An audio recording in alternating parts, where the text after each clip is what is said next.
It comes to the teaching stuff, dear friend, you're freaking awesome, right? But when it comes to marketing your business, it can be easy to forget exactly how awesome you are. And that's why today I wanted to focus in on ways that we can discover and develop our unique marketing voice so that we can really express what it is that makes our studio unique. Because we know that the teaching part feels easy, but when it comes time to like shout out everything that's happening in your studio on Instagram or Facebook or LinkedIn or your website, sometimes things feel tricky.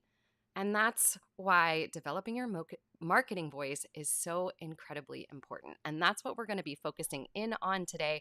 I'm very excited to share all of this with you. But before we get to the good stuff, we're going to play a little intro music and make sure that we are going live in all the places and all the spaces. So I will be right back. And while I play, please feel free to tune in the comments and tell us where you're watching from.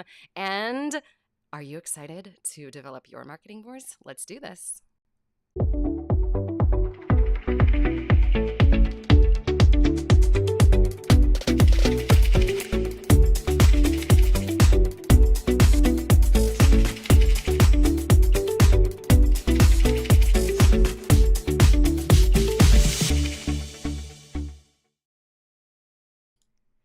I almost made it in time, but not quite. There we go. We're trying to make sure that we're going live in all the places, and I do believe we are officially live. We're going to make sure that all the videos are actually viewable, and I think we're good. So welcome, welcome. I'm so excited to be back. It's been a hot minute here. August just flew by, and here I am going live on a Friday, which is a little bit weird. So welcome to our Friday edition of the Savvy Music Studio Live. We normally go live here on Wednesdays, but we're switching it up this week because I missed y'all. I missed you guys. So today we're going to be chatting about how we can develop our marketing voice. And I have 3 very specific tips for you because it's really important to be able to express the amazingness that happens inside of your studio. And I know that we get really, myself included, we get really focused in on the fun part, the teaching, right? Connecting with our students. And then when it comes time to like actually market the things, your brain kind of like halts and your words fail you, or you think like, oh, I don't know how to market this effectively. I'm not sure what to write. Or you say to yourself like, I'm not a writer and things like that. So what we're going to be doing today is exploring ways that you can start to discover and develop your own unique marketing voice so that when it comes time to write a post on social media or to develop website copy or even to write emails and policies, you're going to feel more confident in the tone that you're using and the words will flow a little bit easier. All right, so let's get into this today. I do have some things for you. Oh, I forgot to bring the title up. There's the title. Hooray! And good morning. I see Rebecca is here.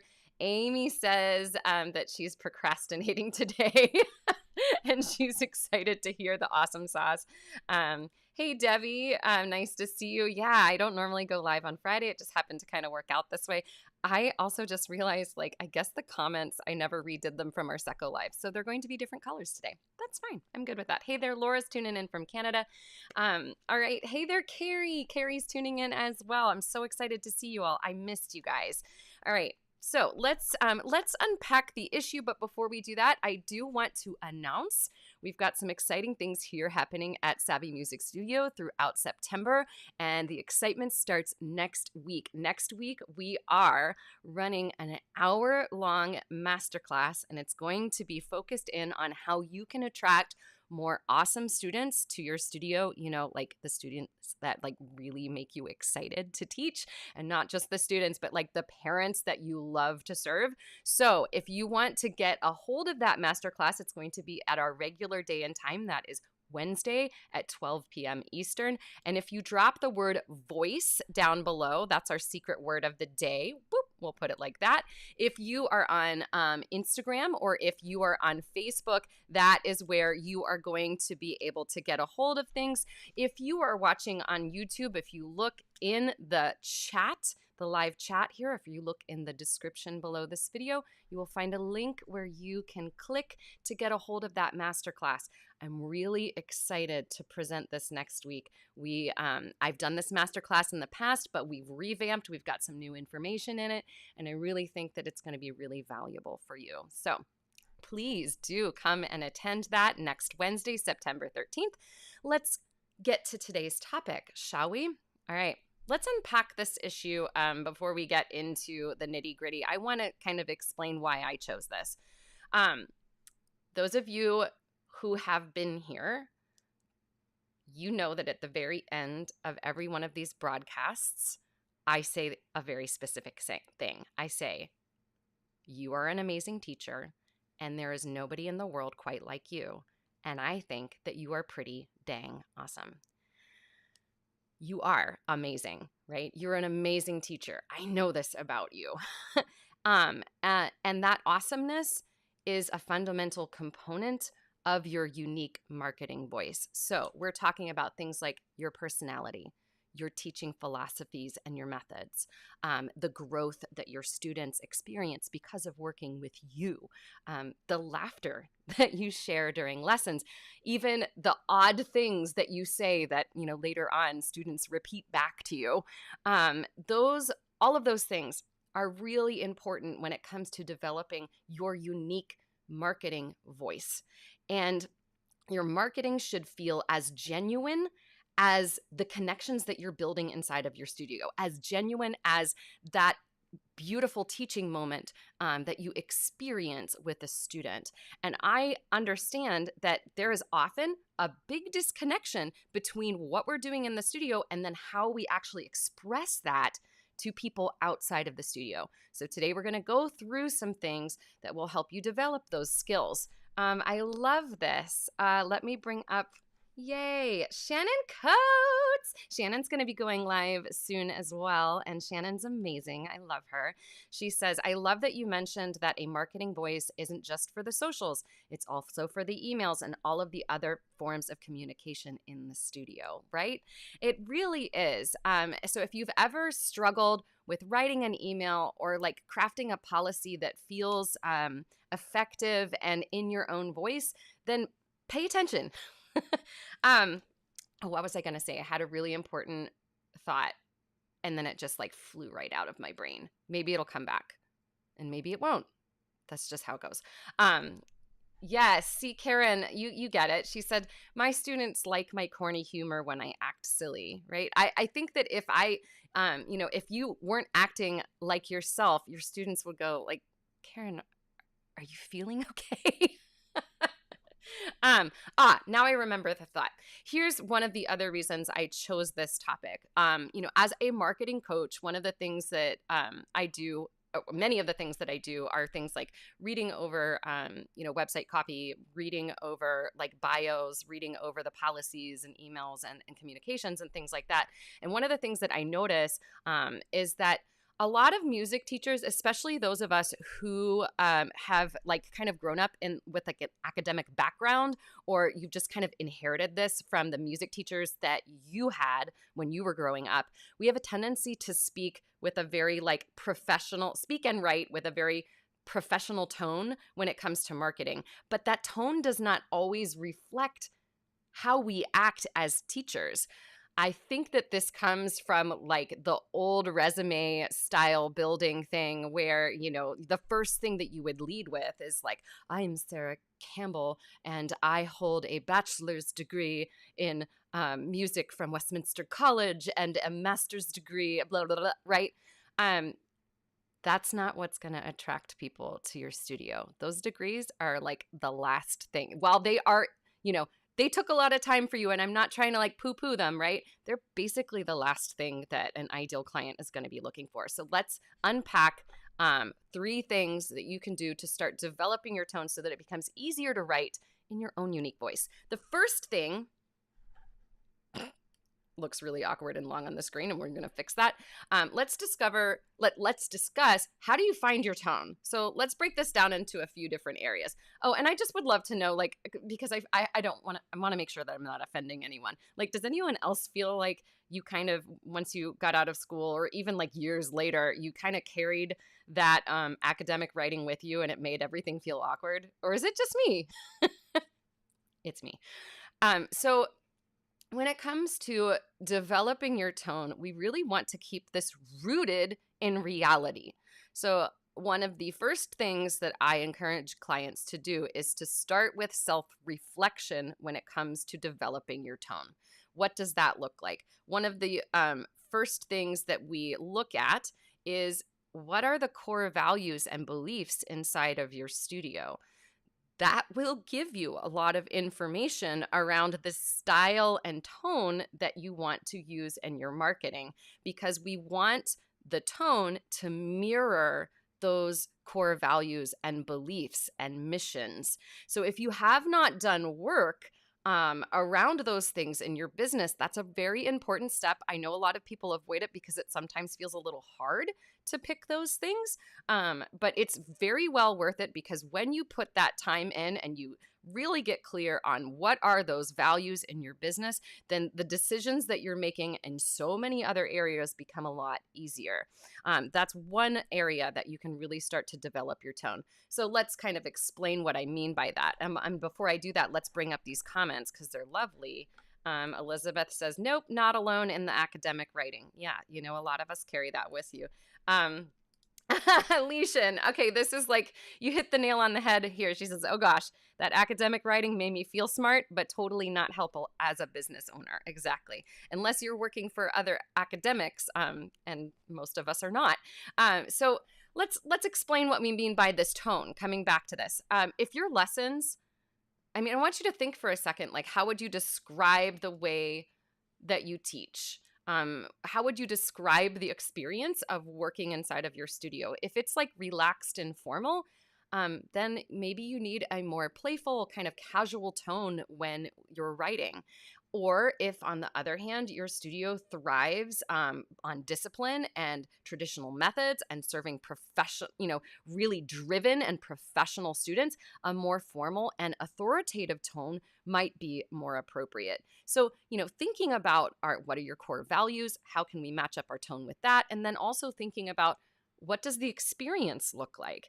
And if you're not sure what that experience looked like, hey, student feedback can always be very valuable. A final thing about developing tone is that we really, and I've said this, I can't remember which broadcast I said it in. It was in the past 6 months. I think it was about developing website copy. If you have not seen that one, it's a really good one to watch. Avoid the jargon. Okay, unless you are serving people who literally understand what cricothyroid means, don't use that term in your marketing. We want to speak in language that's clear and accessible and relatable, because most of our students, especially if they're new, those words mean nothing to them. And that can actually create like this kind of barrier, this sense of distance between you and your studio. And we don't want that, especially when it comes to discovery marketing, and these opportunities to bring people into the door. So watch the jargon when it comes to that tone. So let's bring up a couple of comments. I like this. Yes, Amy says, I think it's really hard not to do the professional tone, and I still struggle to let it go. Samesies. Kind of. Sometimes I look at my stuff and I'm like, is this over the top? Send it anyway. All right, good. Shannon says, yes, read the degrees. I've been intentional about using my doctor in my marketing, but that's because I'm marketing to other voice teachers. See, that makes sense, right? Sorry, this comment is so big. I'll read the rest here. When I was teaching a more typical independent voice studio, many of the parents of my students were more impressed by the fact that I had won certain contests and or that I had my RCM grade 9 than that I had a doctorate in voice pedagogy. See, that's fascinating. We really need to know, what is it that's going to connect with that person on the other end? What are they looking for? Very smart, very smart. Okay, second point here. When it comes to developing tone and like creating this marketing voice that feels like it really truly does reflect what you offer inside of the studio is storytelling over selling. This is where I think a lot of us fumble, myself included, because we get excited and or nervous about filling a class, filling those empty spots on your schedule. And so rather than leaning into the art of storytelling and marketing, we do the easy thing and we just throw out the offer, which sometimes can work if you have an audience that's warmed up and they already know you and etc. But if they don't, storytelling is a really awesome device and that will allow people to understand what it's like to work with you. So let's like define this. Okay. So I want you to start leaning into narrating real stories that happen in your studio. And side note, if you don't already have some kind of a social media release form, please do get that in place. I think I have one on my website, on my old website. I should bring it to the new website. Ooh, I'd love to know. Would anyone here like to have my social media release forms? Because I can totally just pop that up onto the blog if that's something that's interesting to you. I have a few different forms of them. Some of them are formal, some of them are informal. I'd be happy to share those up on the blog so that you could use them for your own studio. Let me know if that sounds good to you. Okay, so when it comes to storytelling, I want you to think about sharing a few things. One, your own journey. Two, your students' successes. And also maybe some of the challenges that you or your students have faced and overcome, because those things are very relatable, and they can make your brand, your studio, feel more human and more genuine. And that's really what will attract people to your business, is them being able to see the human inside of you and inside of the students that you serve. This is why, and this is just a side note, it has nothing to do with today's topic, semi-related. Please use real pictures on your website and don't use that photo stock stuff. Just saying. So we want to document authentic moments, capture those candid moments inside of your studio, a student mastering a challenging piece or a laughter-filled session, or a behind-the-scenes look at the prep that you're doing. There's so many different ways to do this. And if you're not sure what that looks like, there are so many people that you can follow to really get a sense of what it means to capture those candid moments. And the first person that comes to mind is my really good friend and colleague, Kristen Coffee Rondo. She owns Sandollar Music. She's over in Ohio, which is not terribly far, but also terribly far from me. Ohio is larger than you think. I'm right on the border of Ohio and PA. So she and all of her teachers do a fabulous job at catching those candid moments, and they post them to their Instagram. So do follow Sandollar Music on Instagram if you want to get an idea of what that looks like to really, have fun in the studio and then share it with other people. Yes, I agree, Amy. I just think that she does such a marvelous marketing job. And those of you who get our weekly newsletter here, you may notice that in the interesting links section, I send out 3 different links every week. One of them is typically a blog, and then one will be a podcast, and then one will be something cool that I saw on social media. And I'm not going to lie, Kristen shows up there a lot because they do a lot of cool things. Yay, Elizabeth says yes to the social media release. Okay, I'm literally writing it down because if I don't, I'll forget. So I will have Caitlin put together a social media release blog, and we'll probably release that in the next couple of weeks. Amy asks a great question here. She says, do you put those stories on your website? Sometimes I wonder if my copy is all over the place and not clear or pointed enough. Okay, so that's a great question. I think when it comes to sharing our own personal stories, I think that a natural place for those to live on your website would be in your About section, right? Something that tells people, we were just talking about this in H2RA, That is the How to Run Your Business Without Hating Your Boss class with the Speakeasy Cooperative. We were just talking about this yesterday.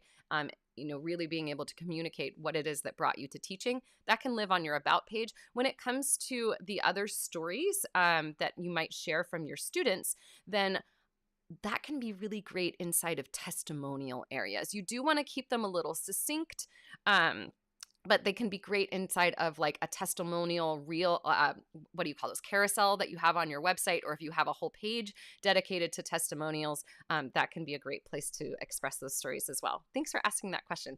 If anyone else has questions, go ahead and pop them into the chat. I get really excited about that. We're going to pop over. Oh, yay. I see there's I'm so sorry, Instagrammers. I did not mean to ignore you. I see Julia is watching over there. She said your tips are very helpful. Thank you. And Carrie is switched over to Instagram. Nice to see you over there. Instagrammers, if you do want to get a hold of the things from today, if you pop the word voice down there, I'll make sure to bring that up for you. Okay. Let's get to let me see. Did I cover everything in this point? I did. Okay, let's go on. Yay. Julie, nice to see you. She says, I need a social media administrator. So much to do. Friend, I could see that being really useful for where you are in your business right now. All right, let's head into tip number 3, which is also awkward looking. All right, tip number 3. Inspiration, not imitation. I know if you are really struggling with developing website copy or like creating social media posts, sometimes it can be really tempting to look at what others are doing and then kind of copy them. Most of you who are here would not do this, but I do want to tell a couple of stories around why this is not that effective, right? So for example, actually one of my coaches just yesterday had an example of someone who literally took copy pasted everything that was in one of her posts and then just posted it on his profile. Like verbatim, word for word, emojis and all. It was so super awkward because her post performed really, really well, whereas his post like tanked. And the reason being is because one, like this person has worked really hard to develop a rapport with her audience, and her audience really appreciates her tone and the way that she expresses things. And 2, I can't remember the second point. I think I already said it in point number 1. Yay! See, Cassandra, you're here, right? Molly posted this yesterday, and it just like totally blew my mind. So there's one example, right? So if we do try to imitate somebody else, it often will it will not resonate with our audience. So go ahead, get inspired by what other people post, but make it your own. Another example of this would be years ago, I've since stopped doing this. Years ago, I had my entire policy on my website, and I used to get, I probably have had hundreds of teachers reach out to me asking if they could use my exact policy. And I used to say yes, but nowadays I'm like, you know what? No. If you want to look at my policy to get some inspiration, great. But don't take it word for word, because the way that I'm writing my policy, I'm doing this in a way that really allows me to express who I am and to like set some expectations around how my studio works. It does not work when you're copying those things. So while it is great to look at other studios and businesses for inspiration, it's really essential to avoid copying their style, because when we do that, it's not going to have the tone that we need, right? It's just not. And it's really not going to express what you need. So your studio is unique and your tone should be too. Borrow ideas, sure, but always infuse them with your own studio's personality and tone. Okay. All right, we're going to wrap that up, and then we're going to do a quick recap here. Let's bring up all the things here. Amy's like, so gross. Yes. Elizabeth says, appreciating the synchronicity of listening to you while editing copy. I love that. Also, I can't talk today. Yes, Molly has a clear tone. Copying her is just silly. It's stupid. Like, why would you do that? It's like when people have copied my stuff in the past, and I'm like, seriously, dude? Like, what? Okay. Yes, Cassandra, ask first and then put your own story in it. You can't use someone else's. It's so silly. Oh my gosh, Shannon. I love this. That makes me so happy. She says that I'm her inspiration for live office hours. I love your live office hours, especially when you like, and also like your coffee chats. They make me happy. Speaking of coffee, I haven't finished mine. And this is one of my favorite glasses. It was given to me by my, it's not going to focus. It says vintage 1982. Aged to perfection. Cheers to 40 years. It's 41 now, but whatever. Okay, so this is so good. Final comments to bring up. Cassandra says, yes, I love getting inspired by others. I see what they offer and decide that's not me, but I can do this or this instead. Brilliant. Julie says, oh yeah, I had a parent in my studio open a music studio and then copied my policies and everything I do exactly, including prices. No longer in my studio. Yeah, that's not cool. Ooh, I'm so sorry. Okay, let's wrap things up. We're going to do a quick recap, but I want to remind everyone that next week on Wednesday at our regular time, I want you to join me for a special masterclass. The topic is going to be about attracting more awesome students and parents to your studio. And we're going to go through a lot of very actionable steps that you can take. The masterclass is going to be about an hour long. There will be a limited replay on this. So it's not like our regular broadcasts where you can watch it forever. It's only going to be available for 7 days. So you do want to either tune in live or make sure that you're marking on your calendar to watch it before it expires. If you do want to get a hold of that, there's a couple things that you can do. First and foremost, you can get the show notes from today. You can drop the word voice down below, and the Savvy Sara bot will reach out to you. She will make sure that you get today's tips, and that she will deliver to you all the information about next week's masterclass. The other thing that you can do, if bots are not your thing, then you can head on over to savvymusicstudio.com/class, and that is where you can mark yourself as going to that event, and you can get a hold of all of the information, including the replay. So that's how you're going to get a hold of that. All right. We are going to do a rapid recap for those of you who have joined later in the broadcast and might have missed some of the tips. So drum roll, please. And if you have not already, please love or like this video. That would be amazing. I haven't done a recap in a little bit here. Let's do this. All right, here we go. When it comes to teaching your stuff, you are amazing. But when it comes to marketing your business, it can feel a little bit tricky because you might forget how amazingly awesome you are. So we want to be able to develop our marketing tone to express the magic and the awesomeness that happens inside of your teaching studio. It's this fundamental component of your unique marketing voice, being able to express your personality, your unique teaching methods, the growth that your students experience, the laughter you share in your studio, heck, even the odd things that you say. Those things are all important. So here are 3 ways that you can start to develop and discover your own unique marketing voice.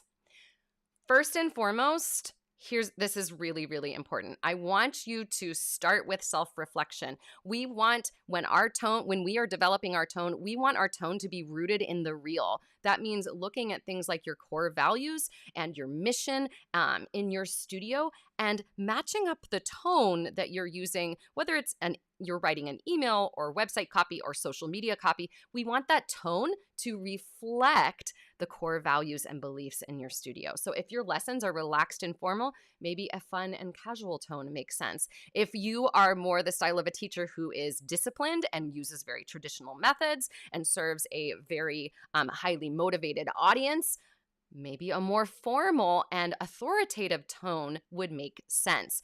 Also, avoid the jargon because it doesn't matter what audience you serve. If you're using words that they don't understand, that can really create potential distance between the student who is trying to learn about you, and they might just, leave. So that's the first tip. Secondly, when you are developing your unique marketing voice, I really encourage you, remember this: storytelling over selling. Narrate real stories in your studio. Share your journey. Share the journey of your students. Really think about what are the challenges and amazing things that have happened. Narrate those and express those to your potential audience, because when you can document those authentic moments and get those candid, behind the scenes moments in your studio, this creates a beautiful opportunity for this new person to feel like they can resonate deeply with that story that you are telling. That is good marketing. Finally, the third point here is, please remember, when it comes to writing copy, imitation is not a good thing. We want inspiration, not imitation. So while it can be, useful to look at other successful studios for inspiration, it's really essential that we do not copy their style, because when you copy somebody else's style, it's not going to be yours. It's not going to come across as being authentic. Your studio is unique and your tone should be too. So sure, borrow ideas with permission, but always infuse them with your own studio's personality.